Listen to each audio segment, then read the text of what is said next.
IPL 2025లో Punjab Kings జట్టు బోని కొట్టింది.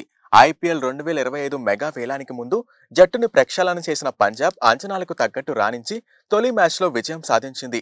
Captain Shreyas Iyer batting, Vijay Vyshak బౌలింగ్తో గుజరాత్ టైటన్స్ ను ఓడించింది. ప్రత్యర్థి భారీ లక్ష్యాన్ని నిలిపిన గుజరాత్ బ్యాట్స్మెన్లు గొప్పగా పోరాడారు, కానీ విజయం మాత్రం అందుకోలేకపోయారు. మంగళవారం రాత్రి అహ్మదాబాద్లో జరిగిన ఈ మ్యాచ్లో తొలుత బ్యాటింగ్కు దిగిన పంజాబ్ కింగ్స్ నిర్ణీత 20 ఓవర్లలో 5 వికెట్ల నష్టానికి 243 పరుగులు భారీ స్కోర్ సాధించింది. అనంతరం బ్యాటింగ్కు దిగిన గుజరాత్ టైటన్స్ చిట్ట చివరి వరకు పోరాడింది.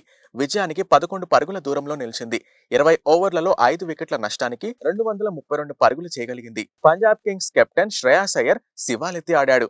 42 బంతుల్లో 9 భారీ సిక్సర్లు, 5 ఫోర్లతో 97 పరుగులతో నాట్అవుట్ గా నిలిచాడు. ఓపెనర్ గా ప్రియాంష్ 47 పరుగులు, చివర్లో శశాంక్ సింగ్ 16 బంతుల్లో 44 పరుగులు చేసి ఆ జట్టు స్కోర్ బోర్డును పరుగులు పెట్టించారు. 243 వరకు తీసుకెళ్లగలిగారు. చేయాల్సిన స్కోర్ కొండంత ఉన్నా లెక్క చేయలేదు గుజరాత్ టైటన్స్. ఓపెనర్లు సాయి సుదర్శన్ మరియు శుభం గిల్ అద్భుత ఆరంభాన్ని ఇచ్చారు. తొలి వికెట్ భాగస్వామ్యానికి 5.5 ఓవర్లలోనే 61 పరుగులు కొట్టారు. టాప్ ఆర్డర్ బ్యాట్స్మెన్లు ఈ దూకుడును కొనసాగించారు. జోస్ బట్లర్ 33 బంతుల్లో 54 పరుగులు చేశారు. షర్ఫానే 28 బంతుల్లో 46 పరుగులతో పంజాబ్ కింగ్స్ ను బెంబేలెత్తించారు. కీలక దశలో జోస్ బట్లర్ అవుట్ కావడం, ఆ తర్వాత వచ్చిన బ్యాట్స్మెన్లెవరూ కూడా దూకుడుగా ఆడుతున్న రూథర్ఫోర్డ్ కు సహకరించకపోవడం గుజరాత్ టైటన్స్ పరాజయానికి కారణమైంది. చివరి ఓవర్ 4వ బంతికి రూథర్ఫోర్డ్ మెరుపు ఇన్నింగ్స్ కు తెరపడింది.